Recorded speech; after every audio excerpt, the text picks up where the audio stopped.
Woo chow. Maintaining boho braids is not for the faint of heart, but it's not as bad as I thought it was going to be. So when I was told that this is a high maintenance style, I was definitely up for the challenge. So today I'm going to show you all how I wash this for the first time. Now I do acknowledge that my hair is looking a bit raggedy, but we're going to fix that. We're going to start with this viral hairbrush, and I'm just going to use that to detangle as much as possible. Although I will say there's not really that much to detangle, but we're going to start here first. And this was recommended by my hair braider. Thanks, Aisha. Okay, so the real reason I needed to wash my hair is because of my scalp. I have come to the conclusion that I have a scalp issue. Not sure what it is, but my scalp had started to become itchy. So I knew it was time to wash it. So of course here I'm just rinsing through, and then as you can see, I'm going to go back with the very same brush and just go through and detangle as much as possible again. And because at this moment the hair is wet, and while it was wet, I didn't want to mess up anything. So detangling while wet is what I felt like I needed to do. Now for today's hair product, I'm going to be using Donna's Recipe, and this is the extra creamy moisturizing shampoo, and let me tell you, it smells amazing.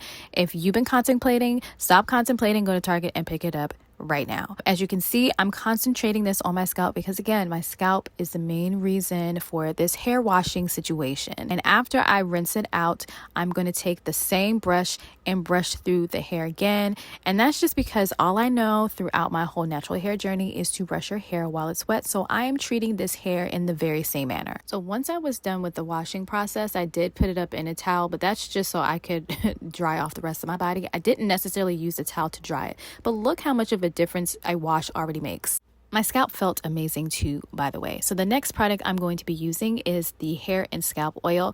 And this I love because it literally emulsifies into an oil, and I go ahead and just concentrate that on my scalp as well. I did run out of my usual hair oil, so I felt like this was the next best product, and it absolutely is. Next is the extra creamy hair cream, and I'm using this specifically for the hair to help the curls pop.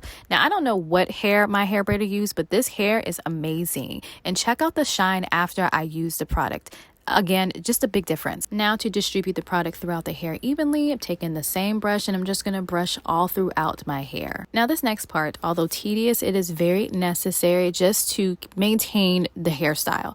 There were some curls that I noticed that were tangled. So I just went ahead and took the brush and each braid individually detangled these curl pieces just because I just noticed that it needed to happen. And if you look at the roots of my hair, there were some pieces that just needed to be tightened, so I went ahead and did that as well. For added moisture, I'm going to add this extra creamy leave-in conditioner. I don't add a lot, but I just wanted to add a little extra to the curls.